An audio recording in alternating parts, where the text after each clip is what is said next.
What if the pain you are carrying is not an accident?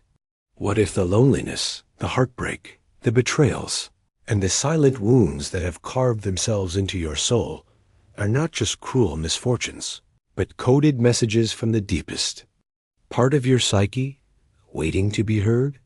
This is the terrifying possibility Carl Jung pointed toward, that behind every wound lies a secret meaning, and behind every suffering, a spiritual calling. To ignore it is to remain trapped in endless cycles of despair, but to listen, to truly listen, is to walk toward transformation. Jung believed that suffering is not random chaos.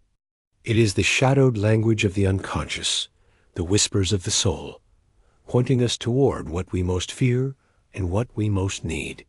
The modern world tells us that pain is an enemy, something to be suppressed, numbed, or medicated. But Jung argued differently. He saw pain as a sacred signal, a necessary darkness through which we must pass if we are ever to become whole. This is not an easy truth to accept, because when suffering strikes, it rarely feels like an opportunity. It feels like betrayal, abandonment, or a cruel cosmic joke. Yet when we begin to ask the right questions, why this pain? Why now? What is it demanding of me? We shift from being victims of fate to seekers of meaning. Think of the myth of the wounded healer, an archetype Jung often returned to. In ancient stories, the healer does not gain wisdom from comfort, but from suffering wounds so deep they nearly destroy him. Yet it is precisely through those wounds that healing power emerges, not just for himself, but for others. Your pain may feel like a punishment, but in Jungian terms, it is the doorway through which individuation, your full becoming, takes shape. Without the wound, there is no awakening. Without the fracture, there is no transformation. Imagine, for a moment, a young woman who has lost everything: her relationship, her career, her sense of identity. At first, she feels shattered, broken beyond repair. Friends tell her to move on. Society urges her to distract herself, to numb the ache with busyness or pleasure. But the silence of her nights whispers otherwise. The despair presses on her like a weight, and slowly she begins to see what she lost was never truly hers. The love she clung to was projection. The career she thought defined her was built on pleasing others, and the identity she wore was a mask. Her suffering tore it all away, leaving her raw but also real. That pain, brutal and unwanted, became the midwife of her authenticity. Jung would say she encountered the shadow. The shadow is everything we hide, everything we repress, everything we refuse to admit about ourselves. And suffering, whether in heartbreak, illness, or failure, is often the shadow's way of forcing itself into consciousness. Pain confronts us with what we'd rather avoid. That is its hidden spiritual message. It strips away illusions until only the truth remains. And truth, however terrifying, is the soil of transformation. But here lies the paradox. Most of us resist pain with every fiber of our being. We numb it with addictions, drown it in distractions, or project it onto others, blaming the world instead of listening to the wound. Yet Jung warned, what we resist does not vanish, it festers. Unacknowledged pain sinks deeper into the unconscious, where it grows monstrous. It appears in anxiety, in rage, in depression, in sabotaged relationships, in unexplained emptiness. The suffering you refuse to face becomes the suffering that secretly rules you. So, the question is not whether we suffer, we all do, but whether we suffer consciously. Conscious suffering, Jung taught, is the bridge to transformation. It means turning toward the wound instead of away from it, asking not, how do I escape this? But what is this asking me to learn? The hidden spiritual message of pain is never abstract. It is personal, intimate, tailored to the exact place where your false self must die so that your true self may live. Think of fire. To the untrained eye, fire is only destruction. But to the alchemist, fire is purification. It burns away the dross so that gold can emerge. In the same way, suffering feels like it is tearing us apart, but spiritually, it is burning away everything.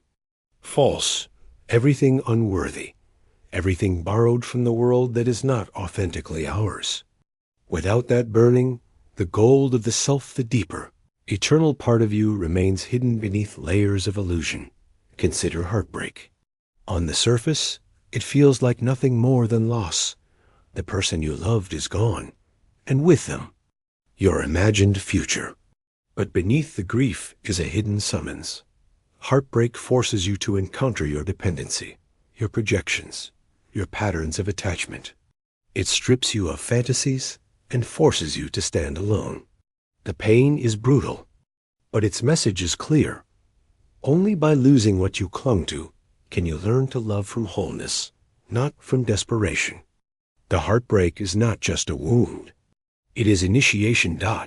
Or think of failure, the job you didn't get, the dream that collapsed, the humiliation you endured. To the ego, failure feels like annihilation. But Jung would say failure reveals the structures of pride and persona that must fall away so that a deeper vocation can surface. The pain of failure is the death of one path, but it is also the birth of another one, closer to the truth of who you are meant to be. Here is the deeper layer. Suffering is not random. It is archetypal. Every human who has ever lived has walked through it. When you suffer, you enter into a universal pattern that stretches across history and myth. Christ on the cross, Buddha under the Bodhi tree, the hero descending into the underworld.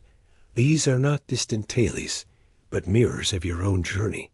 Pain is the thread connecting your story to the great story. And Jung believed that within this pattern lies meaning. When you suffer, you are not merely enduring personal misfortune, you are participating in the ancient drama of the soul's awakening. But what do you do when the pain feels unbearable, when it threatens to crush you completely? Jung's answer was not to deny the suffering, but to give it form, to dialogue with it, to bring it into consciousness. Write it, paint it, speak it, dream it, ask it, why are you here? What are you trying to tell me? In doing so, you transform suffering from a silent tormentor into a sacred teacher. The very act of giving your pain a voice begins to reveal its hidden message. Here is a simple but profound reflection you can begin right now. The next time you feel pain, whether physical, emotional, or spiritual, pause before resisting it. Breathe. Place your hand over your heart and ask, if this pain were a messenger, what would it be trying to tell me? Do not expect an immediate answer. Often, the unconscious speaks in symbols, in dreams, in subtle shifts. But over time, you will begin to hear. The pain will begin to speak. And what it speaks is never meaningless. And here is the most astonishing truth. Often, the place of your deepest suffering becomes the place of your greatest gift. The wound you carry may one day become the wellspring of wisdom, compassion, and purpose.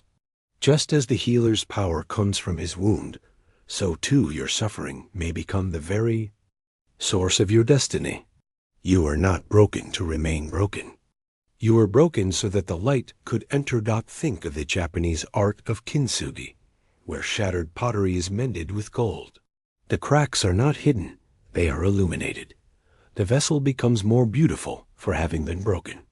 This is the hidden spiritual message of suffering, that your cracks are not your shame, but your glory. They reveal where the soul has passed through fire, where you were remade into something stronger, truer, more luminous. Carl Jung once wrote, "There is no coming to consciousness without pain.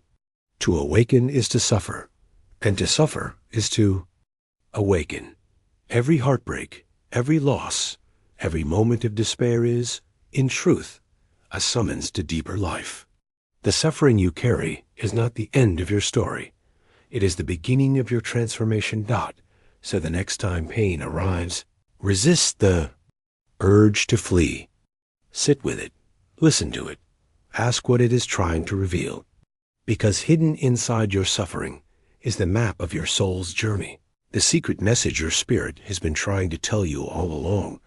And when you finally hear it, when you finally understand, you will discover something extraordinary. That what once felt like betrayal was, in fact, initiation.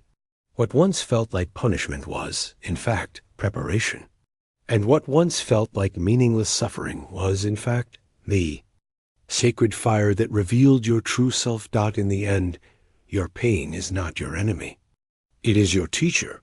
Your suffering is not your curse. It is your path. And behind every wound, behind every tear, behind every silent night of despair, there is a hidden message.